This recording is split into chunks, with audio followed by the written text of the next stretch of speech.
Et on va commencer par les législatives de l'entre-deux-tours des législatives de la semaine dernière, évidemment, puisque depuis dimanche, nous avons une assemblée parlementaire élue, ça y est, c'est fait.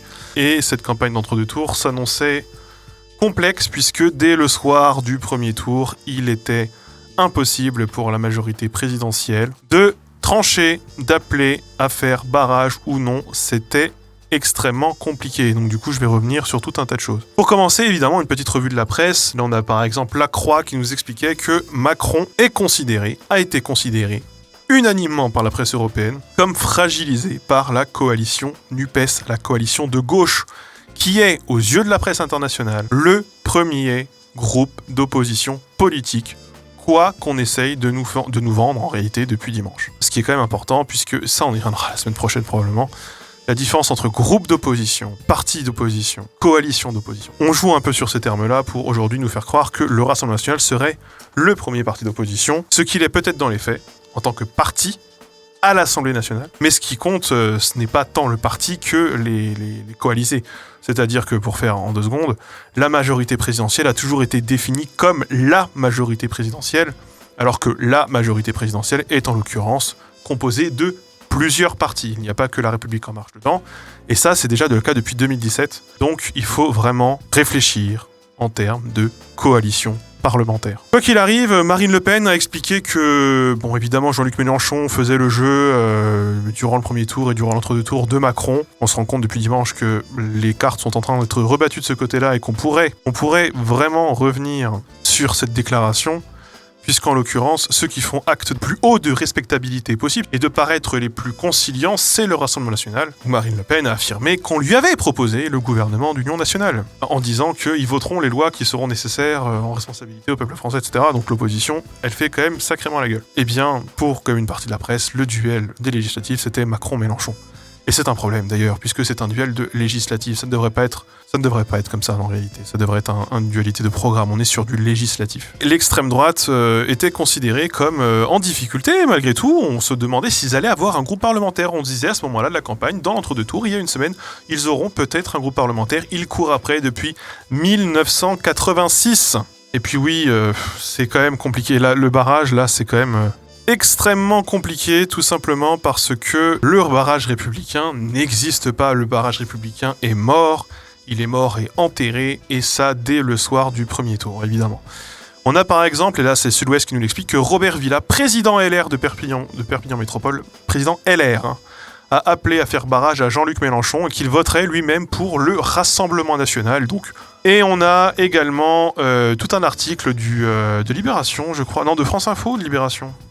Faire barrage ou rester à la maison, le dilemme des électeurs d'Emmanuel Macron est important et dur. Entre la peste et le choléra, je ne peux pas choisir, estime Antoine, étudiant de 24 ans qui vote pour Emmanuel Macron depuis 2017, comme la majorité des électeurs macronistes interrogés par France Info, donc c'est bien France Info. Le jeune homme ne souhaite pas se prononcer pour le second tour des élections législatives dimanche 19 juin entre le candidat RN et le candidat PCF de la NUPES, qui s'affrontent en duel, donc c'est-à-dire dans la 7ème de l'Hérault. Et dans le Nouvel Obs, on avait aussi tout un papier sur le barrage. Donc on rappelle que Emmanuel Macron n'a lui-même pas donné de consigne de vote claire. On a eu des appels, on a eu la meuf de LREM qui s'est retrouvée éliminée par Marine Le Pen, qui s'est retrouvée face à une élue écologiste, qui a refusé d'appeler à voter pour l'élu écologiste. Alors Europe Écologie Les Verts, s'il vous plaît, quand même, c'est pas vraiment la sociabilisation des moyens de production quand même. Qui elle-même avait appelé pourtant 1 mois et demi, donc elle appelait à voter blanc, et pourtant 1 mois et demi, elle ressortait des placards son ancêtre qui avait fait la guerre, de la résistance, de blablabla, fallait faire le Front républicain. Finalement, le Front est mort, puisque 1 mois et demi plus tard, tous les macronistes qui disaient à la gauche, on a les mêmes valeurs, il faut que vous fassiez le Front républicain, sinon vous êtes des merdes. Il n'a pas donné de consigne claire, Mélenchon, mon Dieu, quelle sale merde. Ça, c'était le discours de 2017. Et bien finalement, on voit bien que quand on arrive dans l'autre configuration, LREM n'est pas prêt à fournir une consigne de vote claire. Donc, outre le fait qu'on est très choqué d'apprendre que la France compte des millions d'anarchistes qui se rendent aux urnes le dimanche, assez original pour des anarchistes, donc ça c'est le Nouvel Obs qui nous dit ça, on remarque que le son de cloche est un peu différent du côté de Stanislas Guérini. Soyons très clairs, pas une voix pour le RN. Face à Marine Le Pen, j'appelle à voter Marine Tondelier au second tour des élections législatives. De quoi se demander si le « en même temps » cher à la Macronie n'est pas en train de se fracturer sur le front républicain, car il semblerait que leur conception du barrage diverge selon qu'ils viennent de la gauche ou de la droite. Et on a aussi Jean-Michel Blanquer, évidemment, ex-ministre de l'Éducation nationale, qui a essuyé une cuisante défaite, on s'en souvient, dans le Loiret, Donc il estime que l'extrême gauche est aussi dangereuse que l'extrême droite, et il va, donc voilà, c'est ça, et il dépose un recours juridique sur les voix du scrutin, parce qu'il n'avait que 189 voix d'écart avec le gars de NUPES. Donc on est sur une absence de barrage, une absence de consigne claire, un refus de prendre position. Ça a été vraiment une balle dans le pied dans tout le monde en fait. Voici la projection basée sur les sondages, donc les sondages qui fixaient donc 150 à 190 NUPES, 255 à 295 LREM, 50 à 80 pour les Républicains et 20 à 45 pour le RN, et les 10 à 17 c'est régionaliste surtout, etc. Blablabla. Il faut savoir que ces estimations se sont trompées à la faveur du Rassemblement national pour une raison très simple, qui est que le barrage a été très largement surestimé. Ça prenait en compte des reports de voix LREM vers NUPES et NUPES vers LREM beaucoup plus importants, et une abstention de ces différents électeurs beaucoup plus faible, même si le taux d'abstention finalement a été aussi plus faible qu'au premier tour.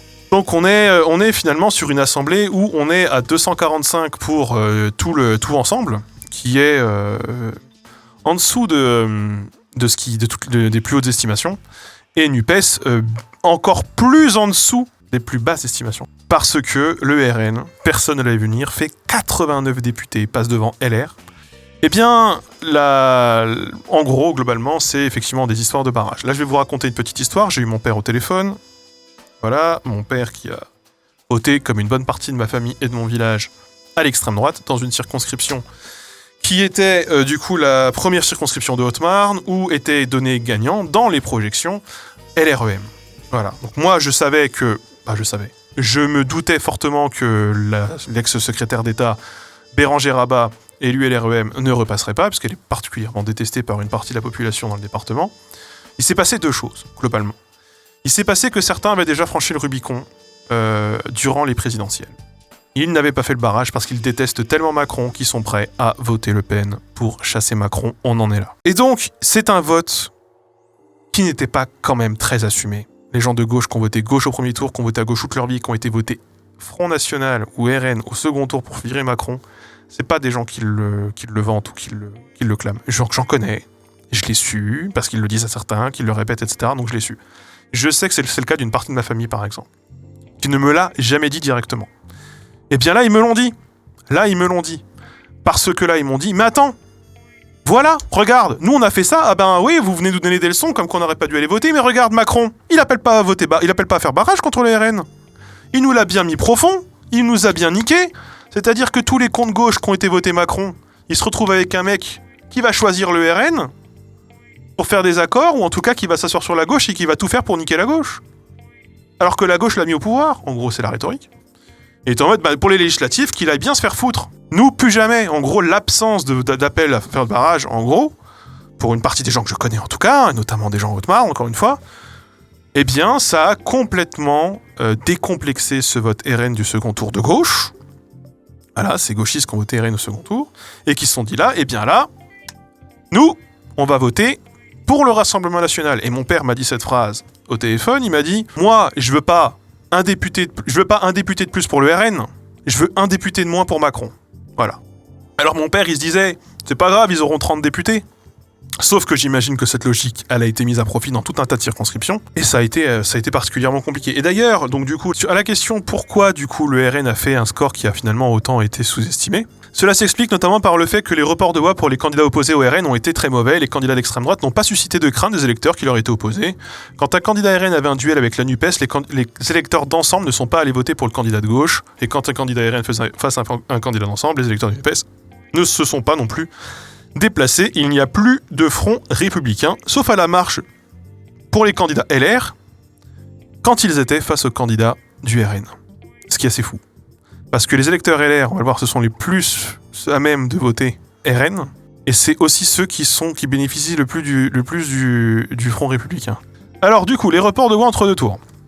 Là, on est sur le report de voix dans les duels NUPES ensemble. Donc en gros, c'est les gens qui ont voté de gauche, eh bien ont voté à gauche, évidemment.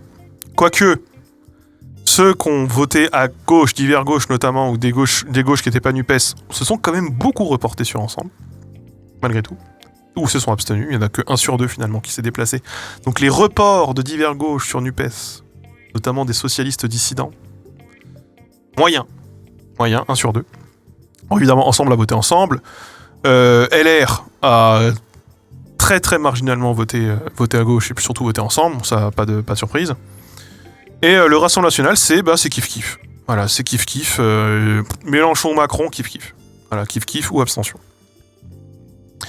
Dans le cas des duels Ensemble, RN, donc majorité et RN. Eh bien, sans surprise, les électeurs du NUPES se sont surtout abstenus et ont voté d'une courte majorité, pour ceux qui ont été votés, pour LREM. La part de gens qui ont franchi le Rubicon, encore une fois, a augmenté en un mois et demi.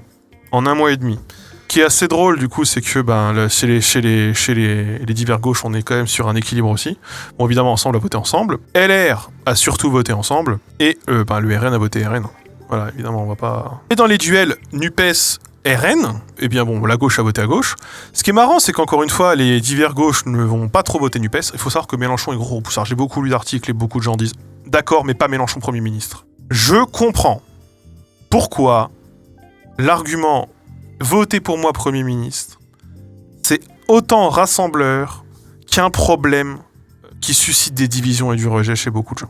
Finalement, la coalition, très bien. Il n'y avait pas besoin de mettre Mélenchon sur toutes les affiches. Il n'y avait pas besoin qu'il nous fasse une dinguerie dont on risque de reparler la semaine prochaine, comme il a fait 24 heures après le premier tour, quand il a déclaré devant les médias qu'il voulait un groupe unique NUPES. Ce genre de choses, il n'y a pas besoin. Il faut qu'il s'en aille. C'est fini. Il n'a plus de mandat électif, il s'en va. C'est fini. Voilà un peu, moi, là, mon ressentiment, le sentiment que j'ai vis-à-vis de Mélenchon. Bon, après, on en pense qu'on en veut, évidemment. Donc, sans surprise, Ensemble s'est surtout abstenu.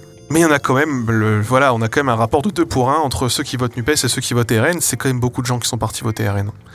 Et LR, c'est juste.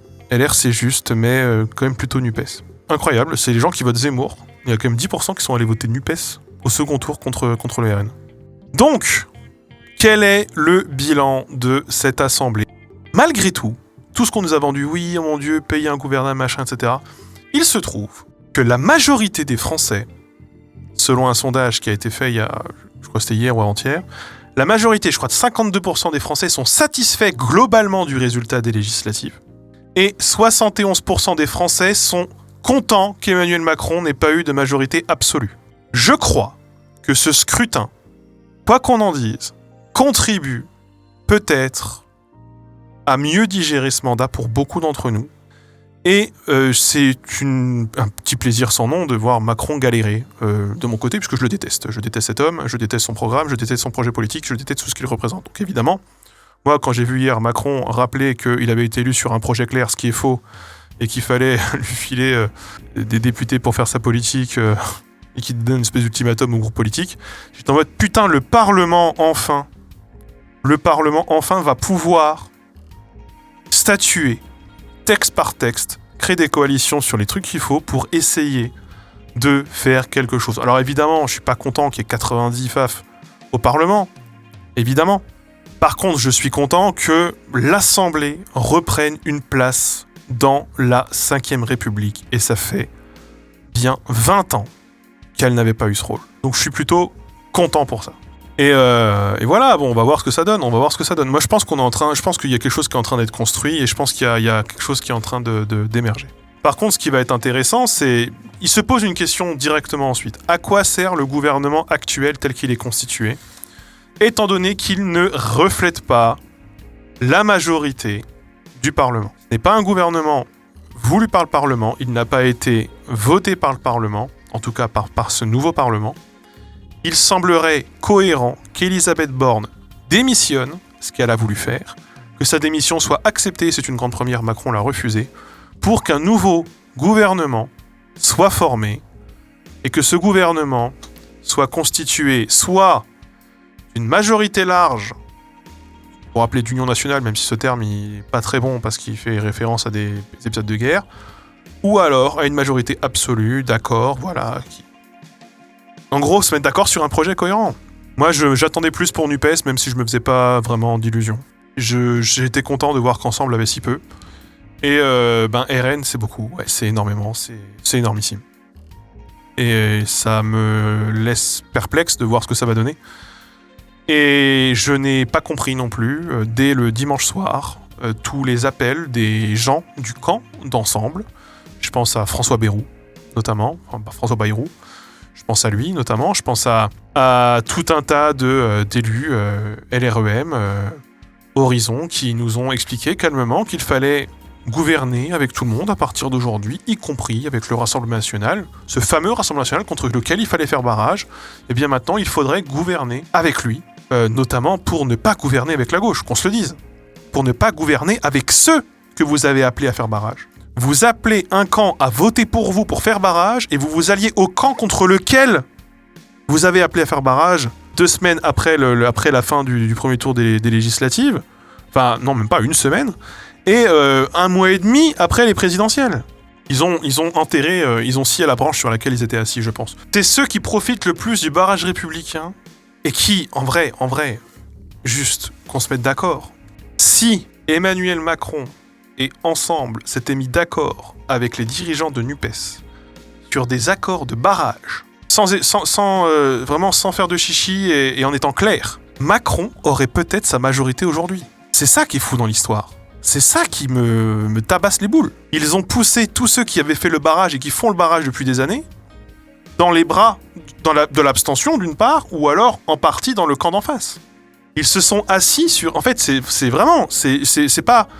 C'est NUPES et Ensemble qui ont perdu dans le jeu de refuser de faire barrage. C'est une erreur politique, c'est une faute politique incroyable. Sur tous les plans, pour moi. En termes d'élus que tu récupères, en termes de crédibilité de ton projet, et en termes de ce que tu veux ensuite pour gouverner. Comment est-ce que tu t'entends avec les gens avec qui tu veux gouverner ? C'est une erreur. Je pense que ça a été probablement une visée à très court terme. Je pense que Macron s'est dit ça passe sans. Vraiment, comme ça j'aurais pas besoin de faire un pas vers eux. Et au pire, on aura LR. Alors LR risque peut-être de gouverner avec, mais Jean-François Copé a l'air de dire qu'il est OP. Dès le soir, il le disait. Le soir même, Christian Jacob rappelait, tout comme Gérard Larcher, que LR serait un groupe d'opposition. Et Gérard Larcher disait d'ailleurs en prime qu'il fallait traiter le RN avec dignité, machin, blablabla. Et ensuite, dans le groupe d'ensemble, je ne suis pas sûr que tout le monde soit chaud à diriger avec LR. Peut-être qu'il perdrait une partie des gens au passage. C'est compliqué pour l'instant, mais c'est de cette situation compliquée, j'ai envie de voir ce qui émerge. Faut savoir, juste pour LR, c'est pas qu'ils sont très cons. C'est pas qu'LR ils sont très cons, c'est qu'ils ont le seum. LR ils se sont fait siphonner leurs élus pendant la campagne présidentielle, avec la dissidence, les machins, les gens qui partent, les transferts, etc. Les Eric Woerth qui se barrent alors qu'ils sont présidents de la commission des finances LR, ils se barrent chez LREM, et la commission des finances elle se barre du coup avec, parce qu'il a pas démissionné. Plusieurs de transferts comme ça, le siphonnage absolu qu'il y a eu de Valérie Pécresse qui n'a pas remboursé, et le fait que il ait essayé vraiment de saigner le parti, quoi, de saigner le parti, et là ils sont en mode t'as besoin de nous mec ? Comme c'est dommage.